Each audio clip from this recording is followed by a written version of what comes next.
Good morning. It is Friday the 18th of September and my name is Reverend Barbara and it's my turn to bring you the message for today. I'm going to start by showing you something in a mirror. Hopefully this will work. I hope you're able to see this.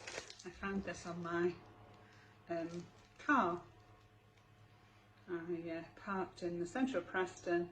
Hope you can see what that says. It says penalty charge notice, and I found that on my car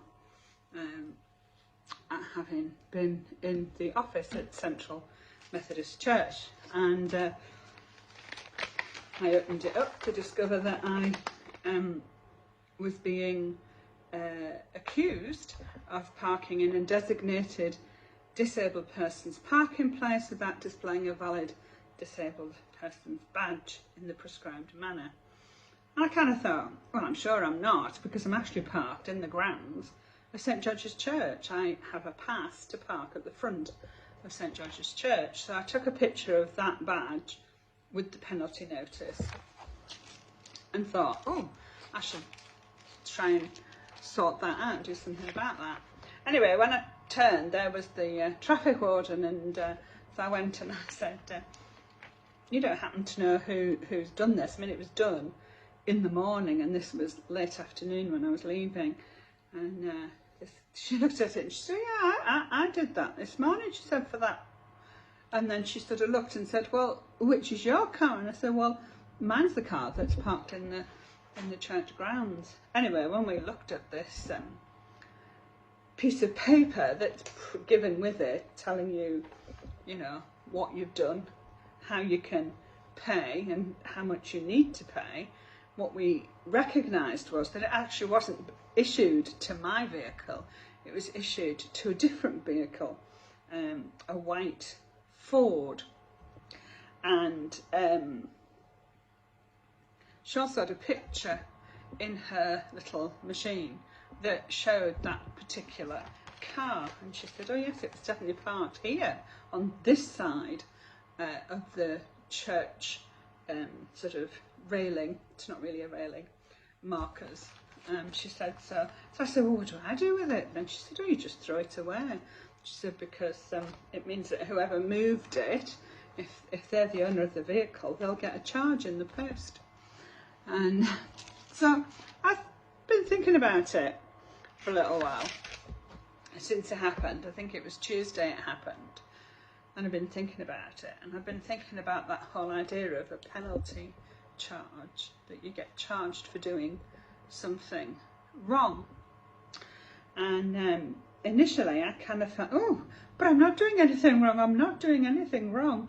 I've parked here, I've got a pass to do so, I'm not in a disabled bay, I'm in the grounds of St George's. And then I thought, oh crumbs, maybe I've inadvertently done something wrong. Have I done something wrong?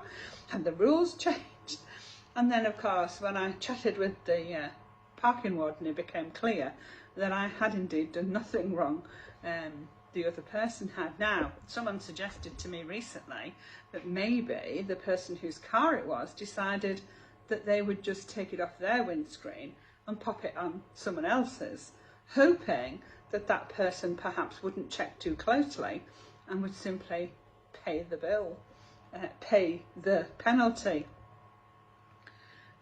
Or maybe, and the traffic warden suggested this, that somebody else had removed the parking charge notice from the original vehicle and simply placed it on mine without the owner of that vehicle being aware that they'd ever been given a parking ticket. Whichever way that is, I found that extraordinary, because I can't imagine doing either of those things and thinking that I could give someone else my parking fine. Because it got me to thinking about the whole issue of the death of Jesus and what that might mean for us and how we view that in terms of Jesus dying and rising in order to make us right with God, in order that our wrongdoing can be forgiven and the penalty, if you like, of our wrongdoing is forgiven and taken by Jesus. So I thought I'd just read from the Gospel of Mark, chapter 15, 33 to 41, and it's entitled The Death of Jesus. When it was noon, darkness came over the whole land until 3 in the afternoon. At 3 o'clock, Jesus cried out with a loud voice, Eloi, Eloi, lema sabachthani, which means, my God, why have you forsaken me?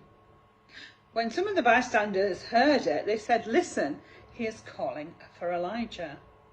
And someone ran, filled a sponge of sour wine, put it on a stick and gave it him to drink, saying, wait, let us see whether Elijah will come to take him down.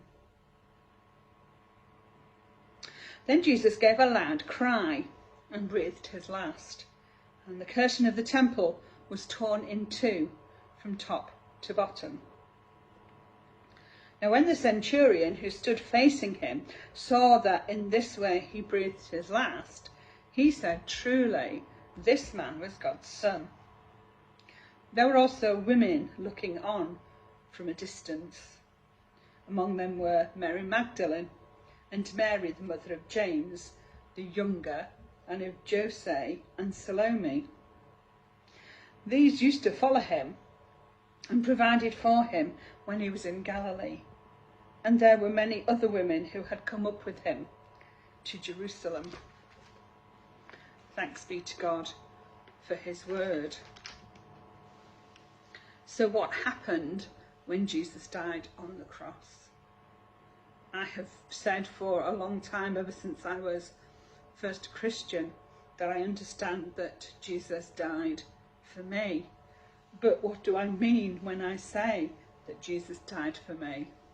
I think as Christians we have to kind of grapple with that a little bit and work out what it is that we think is going on when we say that Jesus